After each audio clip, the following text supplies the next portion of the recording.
Are you back? There you are. Okay, so that's actually nice. It kept you in the studio, and And you then kept recording. well, okay, it didn't. The recording stopped for me. I just have to look at that back whenever we get into it. Uh, so basically, what happened there was whenever the recording started, it made my car think that I was getting into a phone call. So it was bouncing back and forth between my phone and my car's radio. And then, it switched so many times that the studio was like, I guess you're not recording today, and it shut down. I don't blame it. So yeah, that's how we're going to start this off with. Uh, so I guess before we get into the reason why we're doing a new recording studio setup and all that, we actually have announcements. Well, not really, not announcements for us, but announcements for some of our friends. Neonhive, which is it's the team that hooked us up with the Doomsday Paradise codes. Yeah?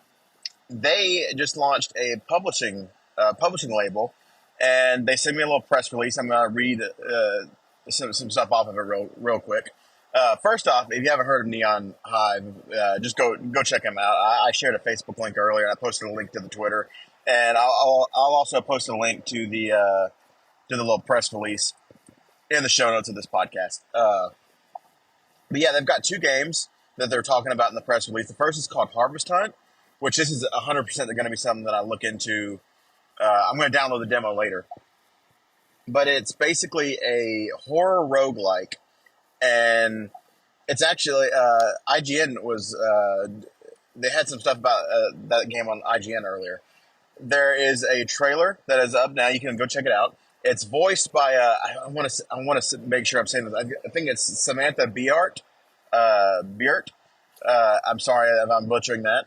But the one thing that I was familiar with, she voices Karlach from Baldur's Gate.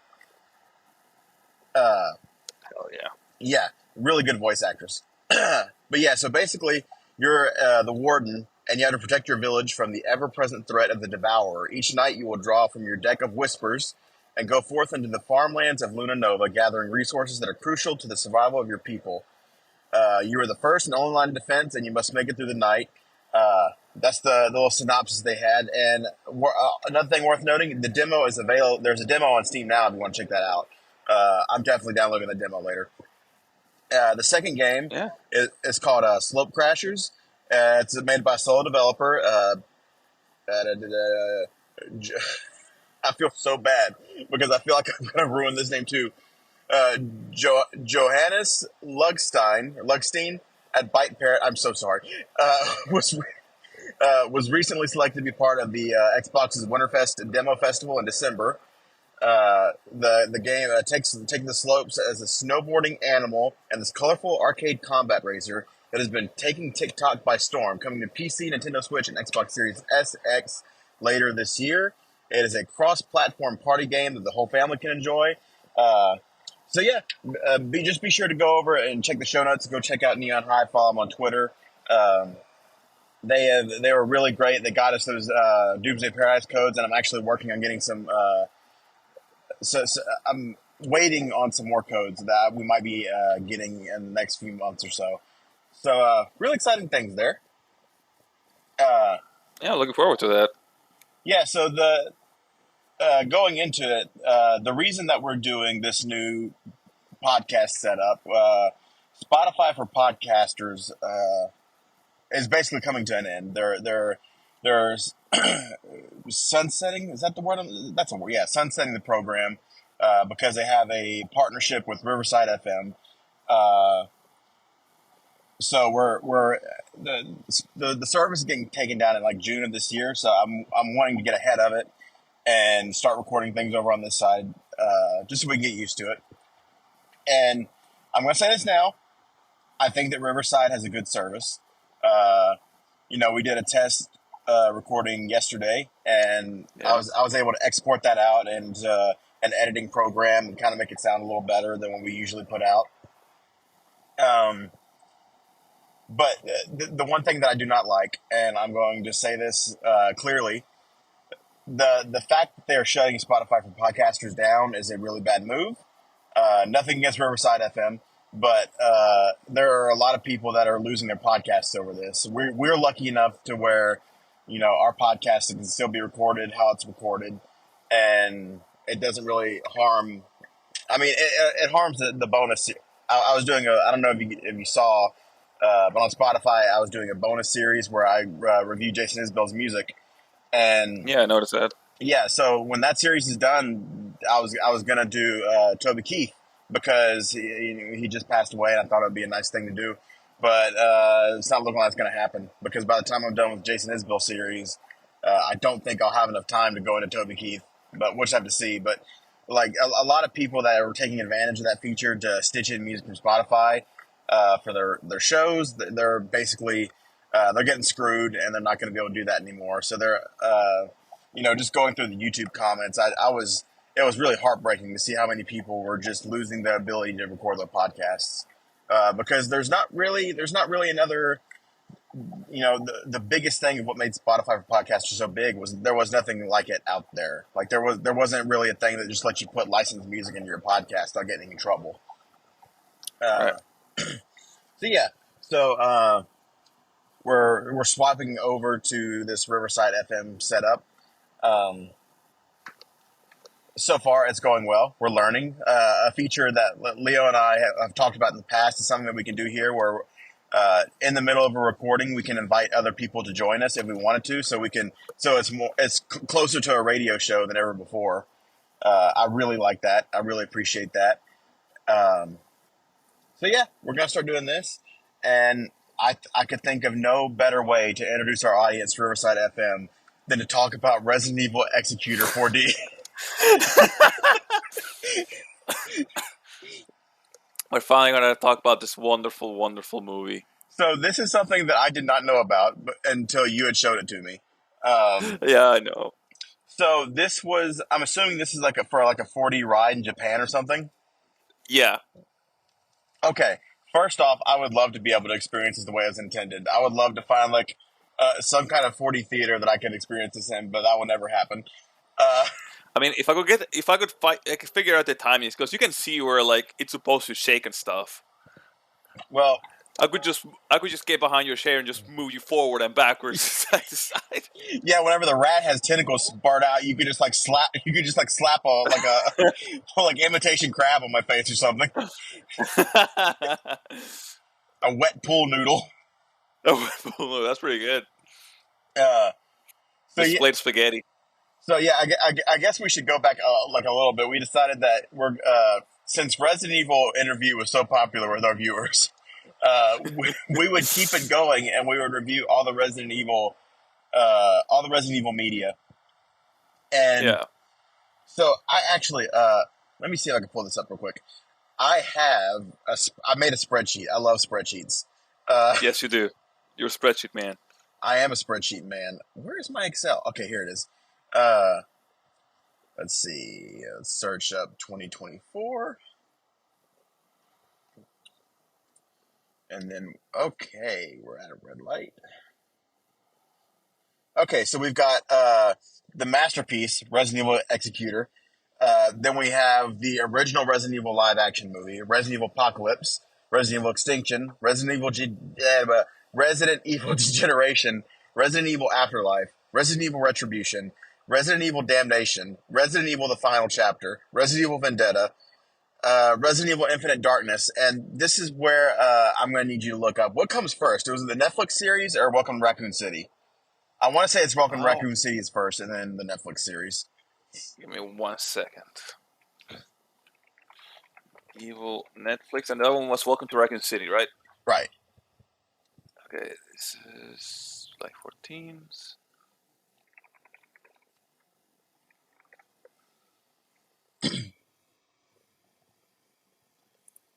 Okay, it's Welcome to Raccoon City first, and then the Resident Evil series. Okay, so Netflix. Yeah, so it'll be Raccoon City, Netflix, and then ending off with Death Island until they come out with more. And you have not seen Welcome to Raccoon City, correct? No, I haven't. Or the Netflix series. I haven't. No, I'd like to stay away from stuff I don't like.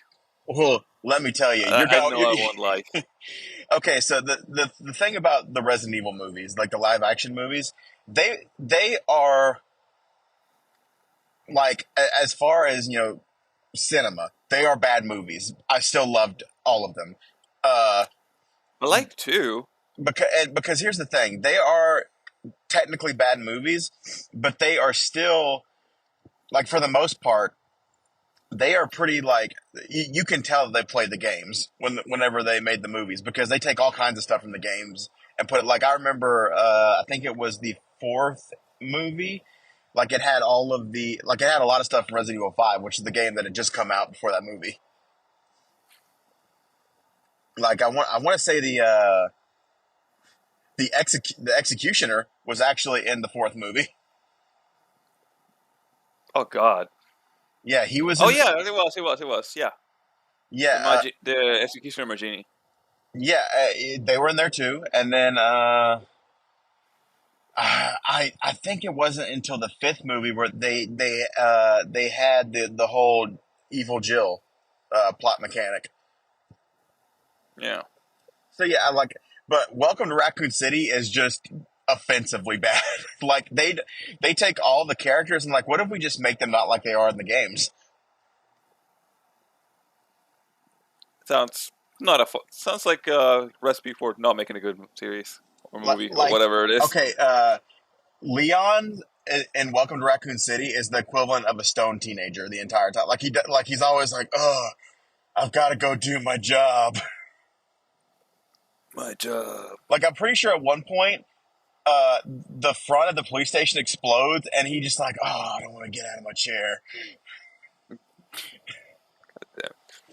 Like, I am legitimately excited for you to watch this movie.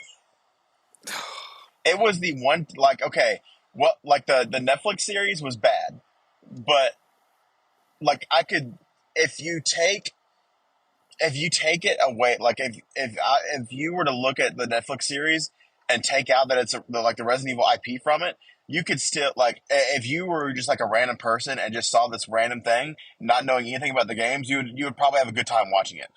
But No, it's what I'm pissed about the Resident Evil series is that they didn't use the one plot point they could have used. which is what. Oh, they could have made the Albert Wesker that they had part be one of the Wesker children from the that they mentioned in Resident Evil Revelations 2. Yeah, and they didn't do that. They did not do that. And that would have been awesome. I would have been like, holy shit, this is like such a good expansion from that. And, like, I mean, it was so bad that not even Lance Reddick could save it. Yeah, but we need to get back to our main topic for the day. Oh yes, the masterpiece that is Resident Evil Executor. For the 4D, yes, that's important. You gotta mention the 4D. Uh, so I'm gonna let you give your thoughts first. well, just to get like a little quick recap. Basically, Okay. this is a movie about basically an umbrella strike team going into the city. They're trying to get some info from some doc. They're trying to find some doctor who basically was experimented with something in the city, obviously a virus or whatever. In Resident Evil? Uh, I know, such creativity. I know. I would never seen that coming. Continue. Uh, they go to where they follow the signal and eventually go to like a food warehouse where they basically just find the big monster, blow it up. They're like, where the fuck's the researcher? It's like, oh no, we got this other thing we can follow. Let's keep going. So start following that, and like while they're leaving, you can see like one of the roaches that was just flying around the area because obviously there's it's just been abandoned for like a while. Yeah. Eats a little bit of the monster and basically it gets like transferred the virus, Yes. and which basically like leads to it being eaten by a rat, which absorbs the virus as well, who then goes to Crow to do the same thing. Yeah, and before we move on, I really like the rat thing because it reminded me of the reveal trailer for Resident Evil 2 remake. I actually like the whole idea of just like, oh yeah, like this is just being transferred from like animal to animal. It's very Resident Evil. Yeah, But yeah, basically go to this other area. Uh, basically just find the person's computer. They start downloading the stuff. Basically, the other guy's like, "Oh, we just came for this shit. This is why I had to lose people on my team." And basically it kicks him into like the corpse of a monster, if I remember right. And as the main guy starts leaving, just starts hearing shots from outside. When he goes to check, oh yeah, the monster came back and is killing all his people. It starts following him. He barely manages to get away with the guy he punched into the trash, basically driving him away. And as they leave, the spoilers, everybody. Uh, the guy basically reveals that he's been infected by the virus, and he now has a consciousness of the doctor who they were looking for. and let me stop you right there. I'm all for not having the best, perception, like situational awareness, but I feel like I would know if the guy sitting 2 feet away from me had a giant parasite on the side of them. Yeah, I feel that's too, but I mean, I just kind of, as always, I just have issues with like the whole like transfer consciousness stuff, like at least at that level. Yes, the one thing that well, two things. I enjoyed how it really just felt like they took the graphics from Resident Evil 2 and 3 and the cutscenes. It felt like they just took that and made it into a slightly better version for a movie.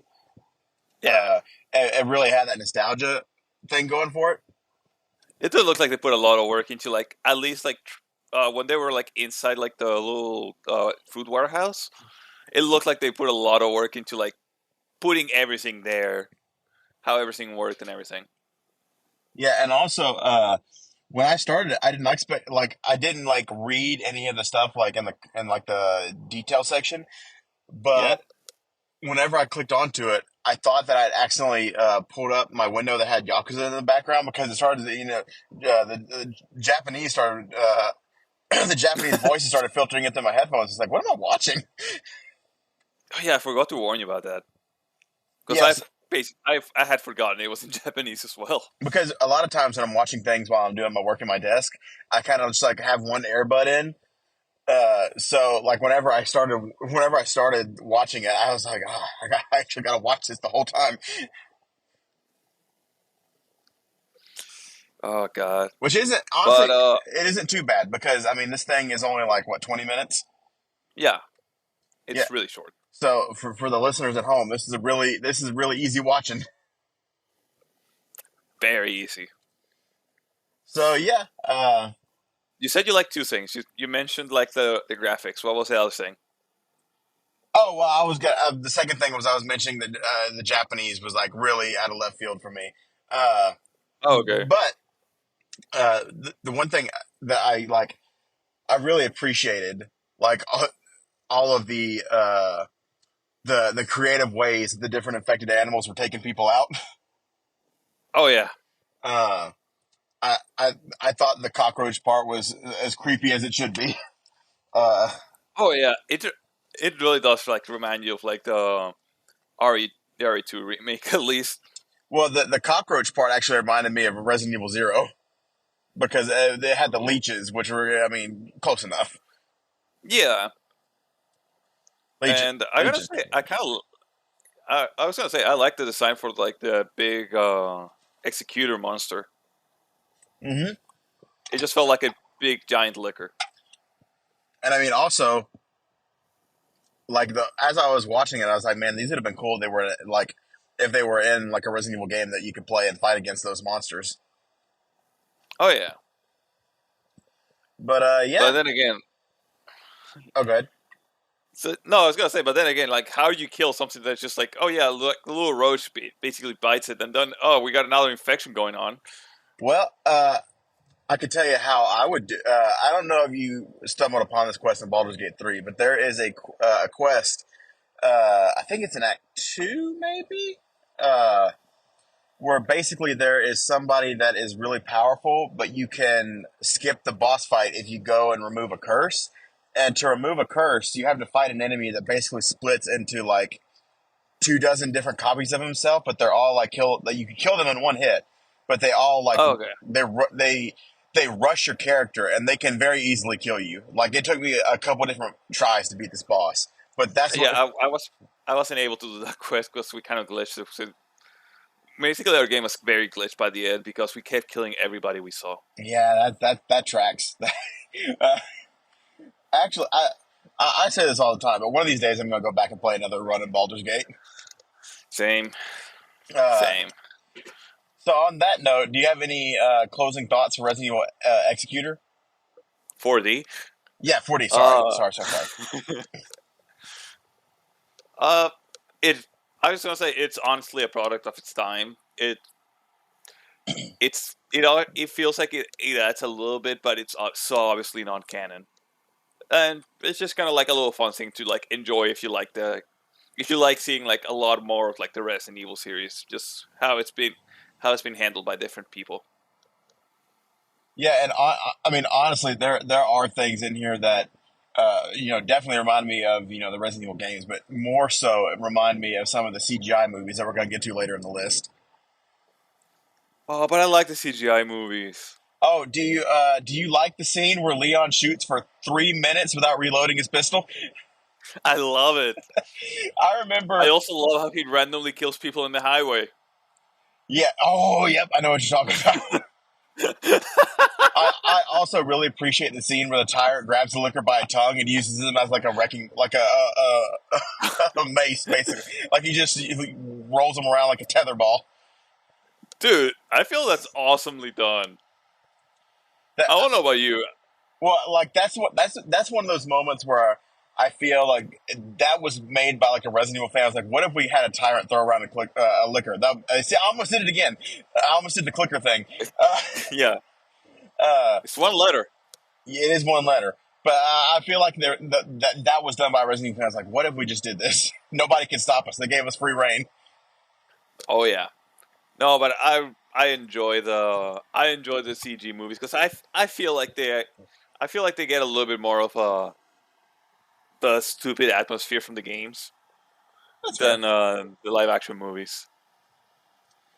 Well, so that was our review of Resident Evil Executor 4D. I got it that time. Uh, Yes, you did. Obviously, it's the first movie on the list, so it is sitting at number one as it should be. Hell Uh, yeah. the only time it will be. Uh, this isn't going to be like a every week. It's going to be kind of like a whenever we can thing. But the next movie Yeah. on the list was the original Resident Evil live action movie. Uh, so yeah, we're gonna get to that eventually. But Which I before, do have some nice things to say about it because I do have some parts I do like about that movie. oh yeah, the early ones were like they. A lot of people did not like them, but like I think they for video game movies at that time they were pretty respectful.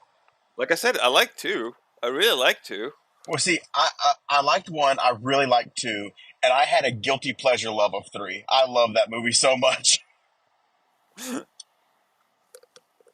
Uh, but before we go, so the third topic of the show that I wanted to talk about is we got codes from Evolve PR for a game called Enshrouded.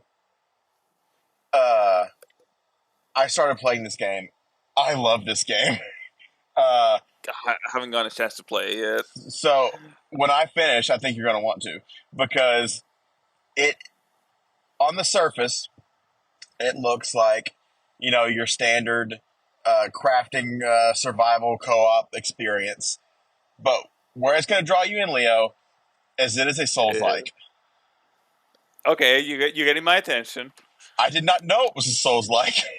uh, because it's very deceiving at first. Like the first enemies you encounter, you just smack them out of the way. They're nothing. Um, so when I got out of the first like dangerous area, um, you get to like your first main thing was like you got to establish your base. So yeah, I established my base, and it's like, all right, the next thing you're gonna do is you're gonna go get somebody to join your base. And I was like, nah, I'm not gonna do that. I'm gonna start building up my camp to be as cool as I want it to be. So like, I made like a like when you put your base down, you can you have like a certain amount of buildable space that you can work within. So I like on the borders of my buildable space, I built basically just a giant stone wall completely around me, so nothing can sneak up on me. And there's one door. Nice. So if anything comes in, they're going to break through that door. Uh, which I guess is worth saying. Nothing has attacked me yet. Like nothing's come in the middle of the night. Like I've had like wolves wander in my camp before, but I mean those are really easy to kill. Um, so I get to the point where I'm like, okay, I need to like I've gotten like the the base built like the basic things. I've got a wall around me. I've got a house with a fireplace and a bed in it. I'm gonna start like crafting like weapons and armor for my character, and the crafting system. I mean, you see the system in hundreds of games at this point, where it's basically the more you level up, you unlock more recipes, and as you find things, uh, like when you find torn cloth, like you unlock a lot of recipes that use torn cloth, and there's also a skill tree. So as you level up your character, you can basically make builds, which is I know is a big thing for Souls players. Uh, so I You know, was you said it's a Souls game. It's a Souls like. I keep having one question in my mind. go for it. How are the feet looking? How the what? The feet. The feet? Yes. It's very important. I mean, I haven't really noticed the feet. Mm.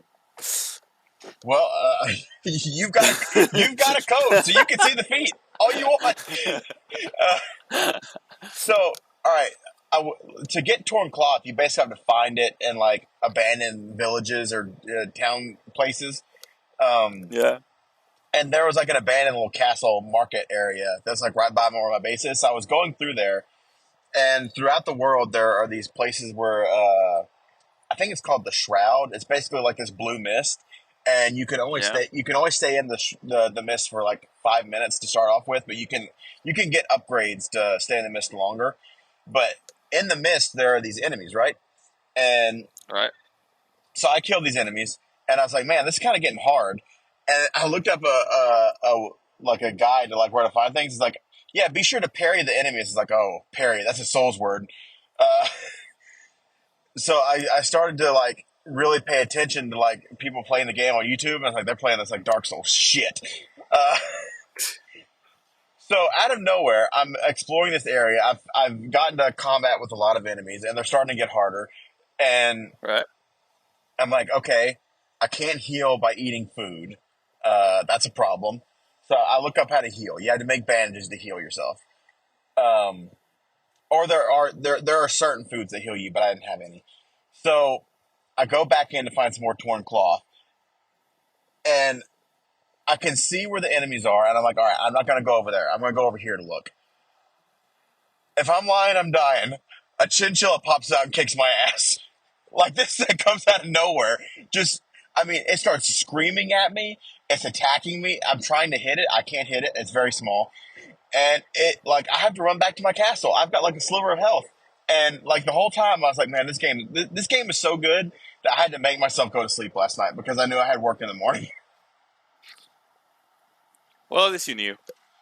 But yeah, so like, whenever you do want to hop into this game, I'll open up my world. You go do some combat, get the materials we need, and I'll build our house. You just leaving the combat to me. Yeah, I'll keep the home fire burning. I'll get things going. Also, this is something I did not know about until doing a little bit more research after playing the game. You can basically your character's progress carries over no matter what world you go into. So all the progress for your character that you place into like your own world, like my character, if you created a world and joined your world, all of my leveled up character with all my upgrades and gear goes over to your world. So I really like that. Ooh, that's nice. Yeah, And that is nice. uh, I looked at I like to look at the Steam page just to get a metric of how other people are feeling about games sometimes. And I knew the metric for this game was I think it's overwhelmingly positive on Steam. And there are people. This is an early access game, mind you, that came out this month. There are people that have already put in 200 plus hours into this game. Uh, there is this one review. I thought it was very thought provoking and a very beautiful read. And it says, before I played Enshrouded, I had a small wee wee, no friends, no girlfriend, and absolutely no will to live. None of these things have changed, but this game is pretty good. And this kind of great, hard hitting review journalism is what I live for. And I think that, Well, go ahead. oh no, I was gonna say, well, it definitely a Souls like he grew as a person. Yeah, you know, uh, nothing in his life has changed, but this is a good game for him. So that's real. And also, uh, if you are a handheld gamer like me and you play on the ROG Ally, the Steam Deck, uh, I don't necessarily know about the Steam Deck because I haven't tested on there, but it runs pretty solid on the ROG Ally. I'm playing it.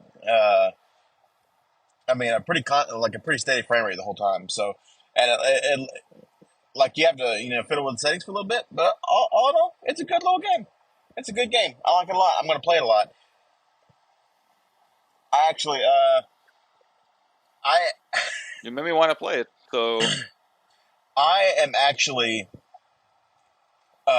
in a ridiculous state of mind right now, where I am now carrying both my RG Ally and my Steam Deck to work with me every day now because. that is ridiculous. So the one thing the Steam Deck absolutely has over the ROG Ally is the sleep mode function is 100% better on the Steam Deck. It will never mess up. Your game will always pick up where you left off. So I'm playing Yakuza 0 on my Steam Deck because the saves in that game are so infrequent. So I can put it to sleep and not worry about it. And Yeah, I am playing Enshrouded on my RG Ally. So I'm carrying both of those systems with me at all times. So I can always have something to play. you're lucky, man. I wish I could play at work, but no, I can't. See, I remember with Timberborn, that little beaver settlement sim that I reviewed a month or two ago. I did play that at my like I just had my second monitor pulled up and I had that. It's such like a low spec game that I was just playing it while I was doing my job. I can't even do that because since my work has me like be like have to look out for people doing paperwork and stuff. I can't be seen like playing anything, and I can't like go away from like the front desk for like more than a few minutes. Oh well, we got to get you a one of those glasses. Those new AR glasses. Have you seen like the Nreal glasses? I mean, I've been seeing. I saw like a little thing of like the Apple ones, how like they look, Okay, which is so kind of how I imagined they would look. I'm not gonna lie. I think it's called the Nreal Air glasses, and I want these things so bad. Basically, they look like just a regular pair of sunglasses, and they have a cord running out the frame, and Yeah. you can plug in like a PlayStation, anything with an HDMI signal. Uh, and basically, it looks like there's a 70-inch screen in front of you, and people say that it works insanely good.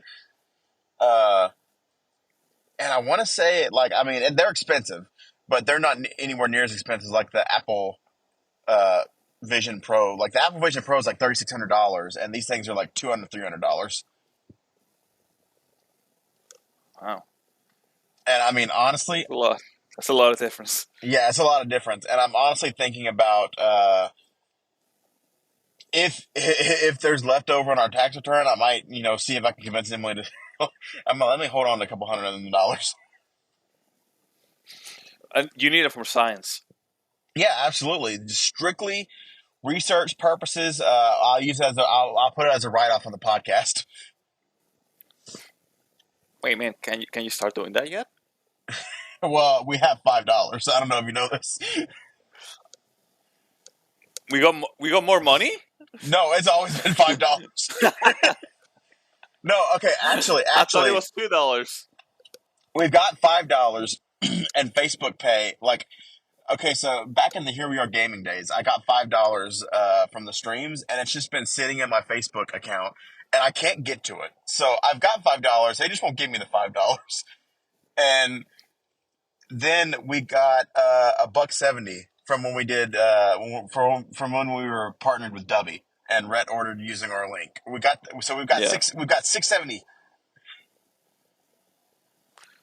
Oh man. See, we're not doing as bad as we thought. That's basically a down payment on those glasses. I mean, basically, you might even buy. You might even be able to afford like a house. Oh yeah, I heard Barbie dream houses are all the rage for that amount of money. Oh, do you know what? A friend was making a joke about them. I started looking up the prices. Those things are expensive. The Barbie dream houses? Yeah, Oh, I know. I've got two daughters. I know exactly how expensive they are. yeah. I mean, I figured you would know that way, but still, it's amazing how expensive they are. Yeah, and I know toys, and they've always gotten into expensive territory, but I feel like when I was a kid, like toys were not nearly as expensive as they are now. Uh, I remember uh, there was a Transformers toy. I think it was. Do you remember the name of the Transformers series where it had the Minicrons or the Minicons? To be honest with you, I never really watched Transformers too much. I was more of a Bionicle kid. See, and I never watched Bionicles. I always watched Transformers. Oh, Uh, you didn't watch Bionicles. You just buy Bionicles. well, I remember Toonami had like the Bionicles, like it was like a CG show, I think. They made some movies afterwards. But yeah, there was like a Optimus Prime action figure that I always wanted. It was like it was pretty big, and it wasn't just Optimus Prime. It had a trailer that it doubled. All right, so you could either unfold the trailer and it was like a little base for your Transformers, or you could use it to like fuse in with the Optimus Prime and make like a an upgraded version of Optimus Prime, basically. And like this was a gigantic toy. It was massive, and it was only $30. And I feel like today that's $100 toy. Oh no, that's more. Like, At least here, because I mean, I am kind of sad just how like how boring toys are nowadays. and another I mean, thing, yeah, I mean, not to knock, you know, although I do like to knock YouTube creators sometimes, uh, but a lot of toys are just little trash toys from like these guys like Mr. Beast and what's the FGTV. Like nothing against those guys, but they put out these products that are not good. Uh, but kids watch YouTube and they just see the name and they're like, well, we'll spend this. We'll get our parents to spend this exorbitant amount of money for these crap toys. yeah. Back then, Also, our like, toys are made with metal, son. oh yeah, I was actually gonna like mention something like that. I remember like I collected Hot Wheels when I was very little. I Same. remember collecting Hot Wheels, and Hot Wheels still come out, but I feel like they don't have the charm or energy that they used to have. Yeah, they definitely don't. But like the one place where Hot Wheels are still thriving is they're making some banging Hot Wheels games right now. Wait, oh, I mean they're doing good. That's nice. Yeah, and also there was a Forza Horizon 5, I want to say. They did a DLC where it was Hot Wheels inspired, and it was awesome. I kind of want to see that. Yeah, I highly recommend that you look those up on YouTube because those like that, and there's like a couple Hot Wheels games on Game Pass that like I've watched my kids play. It's like, man, that looks great. But but yeah, it's a sad state. Just also like we're sounding very old the way we're talking. Back Uh, in my days, Also, I've got a bone to pick with this new Transformers movie. I finally watched Rise of the Beasts, which was the yeah, Transformers movie that came out last year. Okay, they make spoiler alert for a bad movie, uh, but I'm saying this so you don't have to watch it. Uh, at the end of the last Mark Wahlberg Transformers movie, they basically they tease Unicron is coming. They say he's coming, which if you look up Unicron, he's basically a planet that is a transformer. He's massive. Uh, I remember him mostly because Whenever I just got to the States, my cousin got that for a Christmas present. The giant Unicron. Yeah. Oh my god, that thing was so cool. That was like the one Transformer I always wanted but never got. Uh, Mainly because if you remember, like again, going back to our childhood, these Transformers, they made them like so fast, like transform in like the commercials. They take 3 years to transform. That's like you have to get an instruction booklet out. And Oh yeah. for the Unicron, I can't even imagine. Uh, but basically, they tease Unicron's coming, and then in this new movie, which is in a complete like after that last Mark Wahlberg movie, they're like, all right, we're gonna reboot the franchise. They put out Bumblebee, fantastic movie, and then they're like, all right, Rise of the Beasts is gonna be a sequel to that great movie, and it's a horrible movie. Uh, Emily liked it, if you can believe it. Uh, I mean, from what you told me, it's like what I would expect. like, and here's the thing, like it's a fun movie to watch, but like it's like one of those movies where if you start thinking about it, you're like, man, that sucked. Uh, so you get to Rise of the Beasts. The movie starts off with Unicron. He's like they're saying, all right, he's here. All right. Did we lose our friend? Will he come back? I think he'll come back.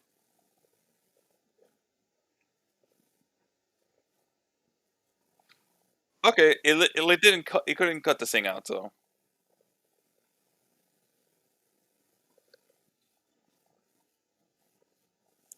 yeah. All I'm gonna say is, at least now we know it won't happen. Like the whole, oh, we have to start basically all over again.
I mean, I was just gonna think like the guy who was interviewing him was Shia LaBeouf, but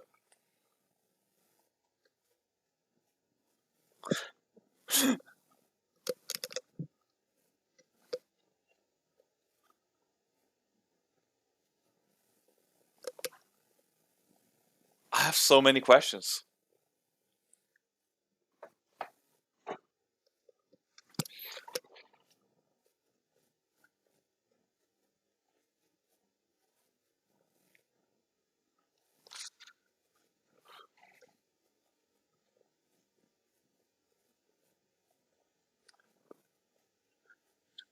Question: comic or TV show? Okay. then it doesn't count because everybody crosses over to the comics. Yeah, that's what I mean.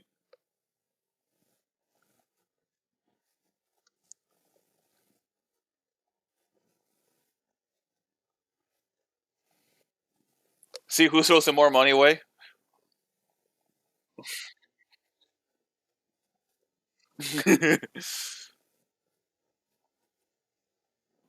I mean, but yeah, but what if you give him prep time?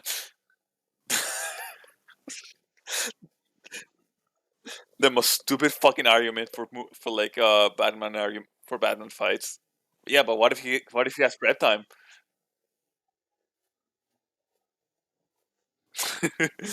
I don't know. I feel all his stuff is EMP proof.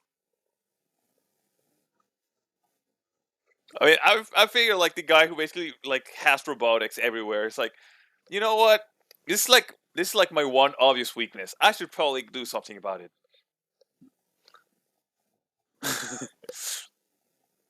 But this to make it even weaker to EMPs.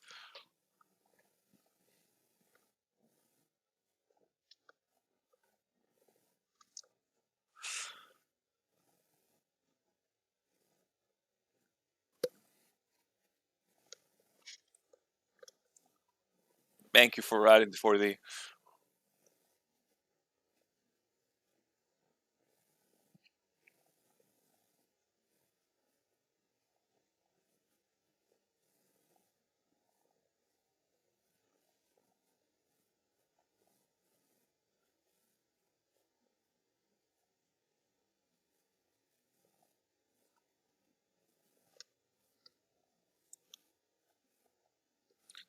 Thanks for having me. Be seeing you guys.